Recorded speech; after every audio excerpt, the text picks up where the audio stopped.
और अब आपको बता दें कि पश्चिम बंगाल में तृणमूल कांग्रेस के भीतर जारी राजनीतिक उठापटक अब दिल्ली में भी देखने को मिल रही है।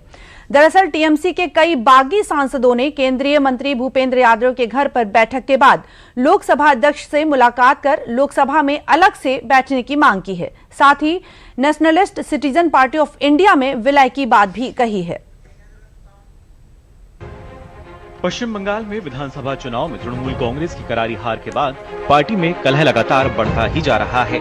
कई विधायकों ने ममता बनर्जी से बगावत कर अलग गुट बना लिया है, तो वहीं कई सांसदों ने भी अपना अलग रास्ता खोजना शुरू कर दिया है। इसी कड़ी में तृणमूल कांग्रेस के कई बागी सांसद केंद्रीय मंत्री भूपेंद्र यादव के घर पहुंचे और बैठक की। वहीं बागी सांसदों ने लोकसभा स्पीकर ओम बिरला से मुलाकात कर लोकसभा में अलग से बैठने के लिए इंतजाम और नेशनलिस्ट सिटीजन पार्टी में विलय की बात कही। हम लोग एआईटीसी से चुने हुए 20 सांसद स्पीकर साहब से मिलकर बैठने का चिट्ठी दिया और ये 20 सांसद जो हमारे कुल मिला के जितने हैं उसमें से 2/3 से ज्यादा है।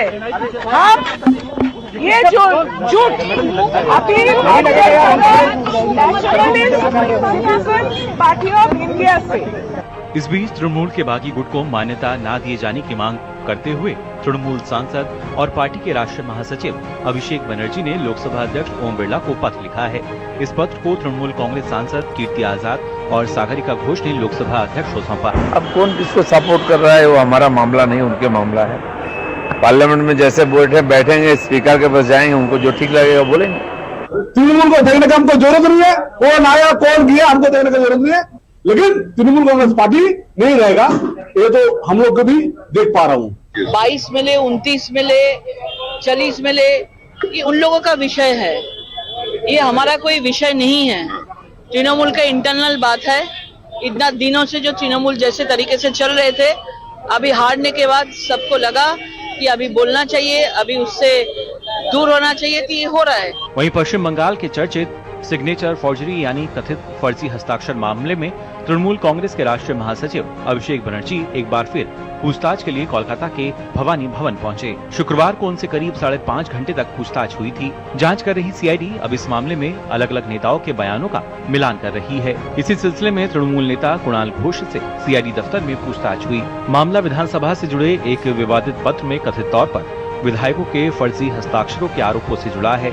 कलकत्ता हाईकोर्ट ने अभिषेक बनर्जी को जांच में सहयोग करने का निर्देश दिया है, जबकि उन्हें फिलहाल गिरफ्तारी से अंतरिम राहत भी मिली हुई है। तृणमूल कांग्रेस के अंदर से ही एलिगेशन आया कि हमारे सिग्नेचर को फेक किया गया, तो स्वाभाविक है उसका इंक्वायरी होगा। इन दोनों एक दूसरे के ऊपर कीचड़ उछाल रहे थे, अब सीआईडी के सामने दोनों बैठेंगे तो सब बाहर आ जाएगा। जब सत्ता में था तृणमूल कांग्रेस का नेता अभिषेक बनर्जी और बाकी बहुत सारे नेता तृणमूल का, कभी कोयला चोरी किया है, कभी नौकरी चोरी किया है, युवाओं को बेरोजगार कर दिया नौकरी चोरी करके, फिर कभी रेशन का चाल डाल चोरी कर लिया था, कभी ऐसे बहुत बार कुछ न कुछ चोरी करते रह गए। तृणमूल कांग्रेस में विधानसभा में हार के बाद कई स्तरों पर टूट और फूट नजर आ रही है। विधायकों और सांसदों में काफी ज्यादा गुस्सा पार्टी नेतृत्व को लेकर है, जो उभर कर सबके सामने आ रहा है।